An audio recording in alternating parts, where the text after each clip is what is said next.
Welcome back, Kevin Hunter and Chris Bornstedt here on the Washington Information and News Channel, and we have with us in studio Jim Hill from Kelso. Welcome, Jim. Good morning, Kevin. Good morning, Chris, and thank you, gentlemen, for having me again.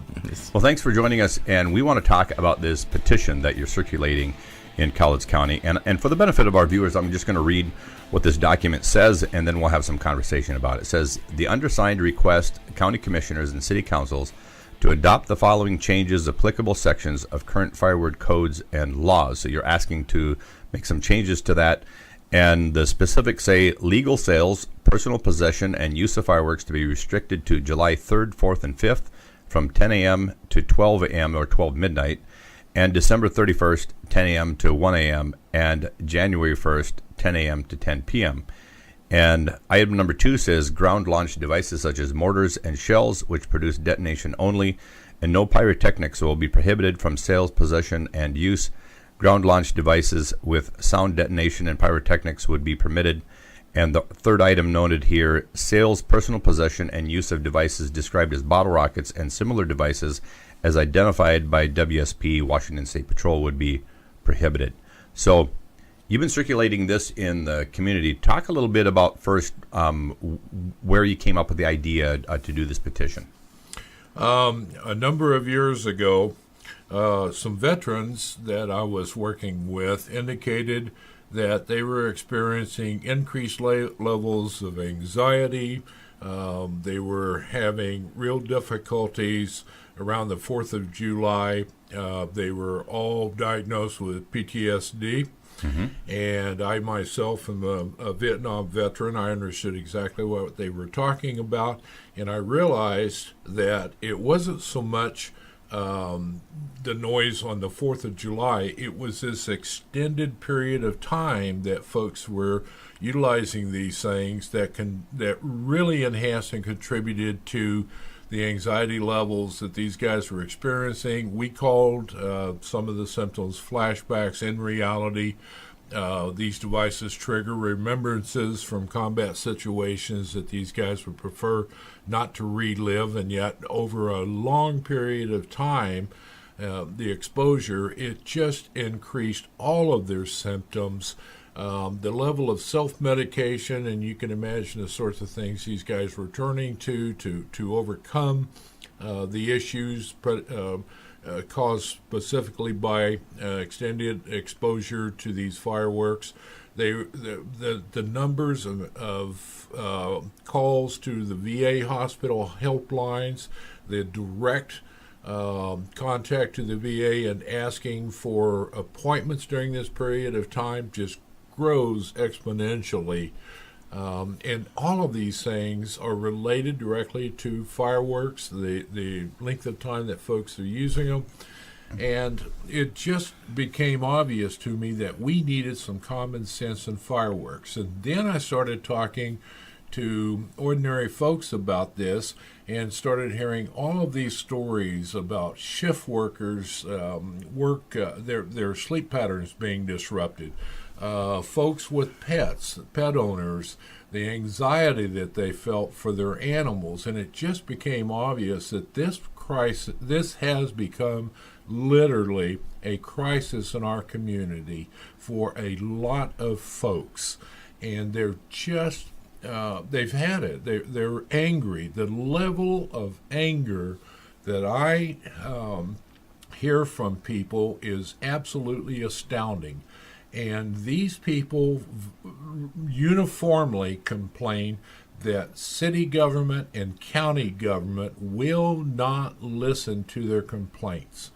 They want common sense application of laws, but asking for a reduction in time and asking for enhanced enforcement of existing laws falls on deaf ears. They directly blame elected officials for allowing this to go on, not hearing their complaints, not even wanting to hear their complaints. I can't tell you how many people in the last few days have told me, we call City Hall and we left messages for all the city councilmen in Longview, and not only one has responded to a couple of folks that called in. Otherwise, all of those people that are calling in and voicing their complaints directly to the city council are not even getting response phone calls back from the city council, completely ignoring the voters who are most active and who elected them to office and who are going to consider long term whether or not their support of those candidates is actually justified or not. And believe me, this is not an isolated comment. This is coming from dozens and dozens of folks that I've met with. And veterans and older people don't make up the majority. It's across the board, even young folks. Relatively, at my age, anybody under the age of 60 is young. But it's amazing how many young people acknowledge that it has gotten out of hand and reached crisis levels. And the fact of the matter is, government is not responding. Elected government is not responding. And they ought to address this issue in a public debate, and they each one ought to take a public position. Not only the folks that are running for re-election, but the candidates need to state their position, because this is an issue about quality of life and how we perceive how our government responds to our needs and requests in this community. And people are going to start asking those questions of candidates, and people are going to start asking their local elected officials what they're going to do, if they're going to do something, and they're going to vote accordingly, believe me. One of the things that's being discussed currently is write-in candidates. If the incumbents refuse to take a position or will not state a position, either pro or con, for changes, modifications in existing fireworks laws, then the people running against them are going to be asked. And if those people support the concept that we can, in fact, modify our existing laws and we can all enjoy the 4th and we can all live together with fireworks, that's great. If the challengers will not respond or take a position against changes in fireworks, there's going to be an organized effort for write-in candidates who do support it. And believe me, for the first time in my lifetime, write-in candidates will absolutely be viable this year, because folks in large numbers are supporting this effort and want change. And if they can't get it from either the incumbent elected or the challengers, they're going to bring forth their own candidates, and believe me, they are energized by the prospect of getting change finally to happen. So, quick question for you. You've been around the community visiting with people about the petition and collecting signatures. I'm curious, what kind of response are you getting from people that you're talking to? The response speaks for itself, and literally hundreds of folks are supportive of my effort. I have... What about the other electeds? To a person, with the exception of Mary Jane Millick, they opposed this petition and any changes in fireworks on the Longview City Council. The Kelso City Council, there is a discussion ongoing, and I can't tell you who supports it at this time and who doesn't, but it's going to be made public. I've yet to discuss with Castle Rock City Council, Kalama City Council, and Woodland City Council, although I have asked for permission from those cities' mayors to allow me to speak, and I intend to go there. If they'll hear me, then we'll better be able to judge how those councils work. But this is a countywide initiative. It's brought up. It is being taken to the cities only because the county commissioners absolutely refused to put it on their agenda. And if they would put it on their agenda and have the initial discussion, it would allow some freedom in the cities to also put it on their agendas. But nobody wants to be the first guy to step up. Nobody has the courage to be the first person to say this is a legitimate issue with a significant number of residents in this county, and step up and say, let's talk about it. Let's really have an honest discussion about this. Who's impacted by it? And allow the people, the purveyors of the fireworks, to make their case, and allow the citizenry to make theirs, and see if we can have a compromise. Right now, these elected bodies simply will not even put it on the agenda and allow for a civil discussion to occur.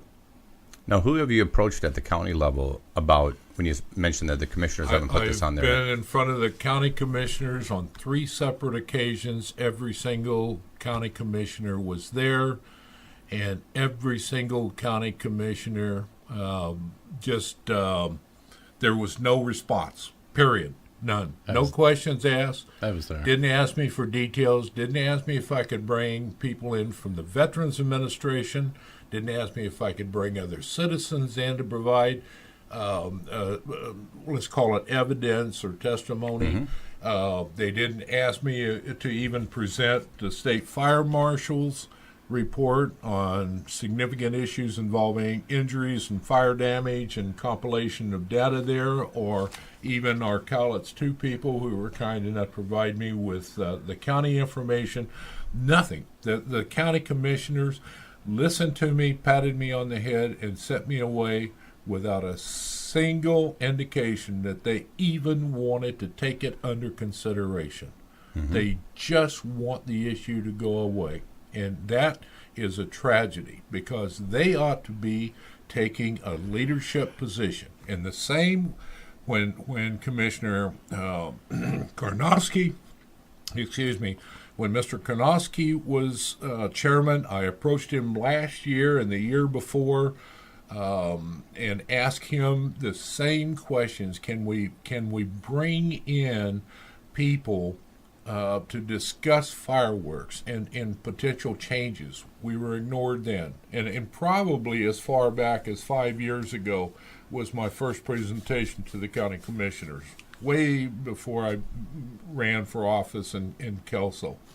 So this is not a new subject, and the fact of the matter is we have never gotten a response from any elected body that would indicate they have the least interest in listening to their constituents on this issue. And you can draw your own conclusions about why, and I don't want to use the word courage too often, but the fact of the matter is it is a subject that needs to be addressed, and it's a subject that needs to be openly debated, and it needs to be debated civilly, and a compromise found. We're not asking for a whole lot here, as you can tell by the. So after looking at this, you are not. You are saying that this is not a ban. It's not a ban, other than the devices that are ground launched and make the most noise and draw the greatest numbers of complaints, and we all know what they are, and everybody assumes that those things are illegal. They are not illegal. They are perfectly legal. But the reality is those are what affect veterans the most, affect pets the most, that cause the greatest numbers of calls to our 911 center and our police department. They're the thing that bothers folks the most, and we can, in fact, live without them. If you want to hear something like that, please go to the lake. They do that there, and they do it well. So if you've got to have all that noise, fine, go there. But if it's the beauty of the pyrotechnics that you want to have for your family, you can get that without those devices. And that seems reasonable to me. It's not much to give up for your neighbors, your friends, your loved ones that are impacted by these things. Jim, do you know up to what size shell that people can get when you're talking about these? 3 inches in diameter are legal and reloadable, which is another issue, but 3 inches in diameter. That's a huge shell. Have you fired any 3-inch shells, Chris? I've been at celebrations where we have lit these things off, and I can see not to shoot you down, but to play devil's advocate, I can see people having an issue with taking something away from them. I don't think they have a problem with shortening the times, but I think that's restricting these things might get you some flack. We threw up some polls online, and according to citizens, they are in your favor. I mean, of restricting some of these fireworks. And we were really surprised by that, because a few years before we had run polls on this before, and nobody was supporting making any changes. This time around, I don't know if it's the approach that you're going about it. You are supported in the community, so that was something that we found interesting. But just a little feedback, because I was curious about shell size, but just a little feedback so people understand like what the size of the shell actually is. A 3-inch titanium shell, which is fired up normally 400, 500 feet into the air, but a 3-inch titanium shell, which is nothing more than just a immediate explosion when it reaches that altitude, is a big enough boom to blow a small stump out of the ground. I'm not talking about a huge tree, but big enough to blow a small stump out of the ground, and will disarm a car alarm within a 3-block area that's directly underneath the blast. And then also I've seen like these 1 3/4 shells. And we use those in the military as a grenade simulator. And when you lit those on the ground and let them, they laid a dirt patch about 12 inches around of bare grass, and then they would knock the grass visibly over. Like if you had grass like knee-length grass, you'd get about a 6 to 8 foot circle of the grass visibly knocked over around this 1 3/4 shell. And the 1 3/4, which was the grenade simulator that we used, is 4 times smaller in total powder size than that 3-inch shell. A lot of people think of going from 1.5 inches to a 3-inch is just double, but no, it's double both directions. So it ends up being 4 times the power of a grenade simulator is what's in that 3-inch shell. Just so people have an idea what you're talking about. Chris, Kevin, I'm sorry. In addition, everybody is familiar with police weaponry. They see it on TV, so-called stun grenades. Mm-hmm. The decibel level of a stun grenade that is utilized by our police departments is approximately 0.80 of what these things going off in the air are. To refresh people's memory, think of the Portland riots or protests that we have had in the past, where those are the bangs that we're talking about. Right. So absolutely. All right. Those things are designed to literally incapacitate people just from the decibel of the noise produced by the detonation, and they're not professional military style or police issue type stun grenades. Aren't even of the same level of these things that we're buying out of fireworks stands. Just a couple observations I want to pass along, and then we want to give people the contact information if they want to get a copy of the petition and if they support what you're doing here. I just wanted to mention that the responsibility level that suppliers could actually take in this, because I think about this when we were using these for the military and we went to go buy them from the places we got them. They asked us a lot of questions about where we were using, where were they going, and when they developed a relationship with us, they were willing to give us some of the larger ordinance that was there. So I guess one of the suggestions I would have, all of this aside, is that the suppliers out there, so they can protect their industry and their business, be as responsible as possible so that you aren't just throwing a 3-inch shell. Well, in the wrong hands, anywhere near your head, your body, whatever, it detonates there, you're instantly dead. I mean, it'll liquefy the brain like instantly being near your body. So it's people have to be aware of how lethal they actually can be in the wrong hands. So just from a supply standpoint, I'd encourage the suppliers to be responsible, like who they're actually selling this stuff to and the use that they're going to have. For people in our viewing audience who are interested in getting a copy of the petition that Jim Hill is circulating, you can call 360-577-4909, and I'll put that number on the screen. You can also email Jim at jnhill48@comcast.net. And if you have any ideas for upcoming stories, questions, whatever you want to pose to Chris and myself, you can also email us, WAinfo2017@gmail.com. Again, that's WAinfo2017@gmail.com. Thanks for joining us here, Jim, to talk about your fireworks petition. Kevin, I appreciate it, and let me just encourage people to please show up at the Longview City Council meeting, June 8th. That's next Thursday night. We're asking proponents as well as folks who feel that we're wrong to show up. We'd like to get a debate started whether the City Council wants it or not. So please show up June the 8th, 7 p.m., Longview City Hall. We need support, but we want to hear from the other side. Agree or disagree, good debate is always worthwhile. It needs to happen. All right. Thank you. Thank you much.